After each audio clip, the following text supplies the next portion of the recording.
Hi friends. నిజమే కదా ఇది. ఇది గడియారాన్ని తినేసింది. ఇది టార్చ్ లైట్‌ని తినేసింది. పోస్ట్ కార్డులని తినేసింది. పుస్తకాల్ని తినేసింది.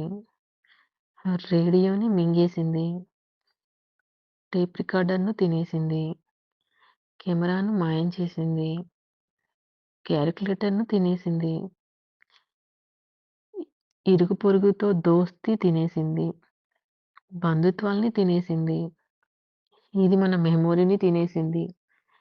చివరికి థియేటర్ లేదు, నాటకం లేదు, టీవీ లేదు, ఆట లేదు, పాట లేదు. ఆఖరికి ఇదే బ్యాంకు, ఇదే హోటలు, ఇదే కిరాణం షాపు, ఇదే డాక్టర్, ఇదే జ్యోతిష్యుడు. అసలు మార్కెట్ అంటేనే ఇది. అంతా వర్క్ ఫ్రమ్ ఫోనే. మనిషి పిచ్చోడవుతుంటే ఫోన్ మాత్రం రోజు రోజుకి స్మార్ట్‌గా మారుతుంది.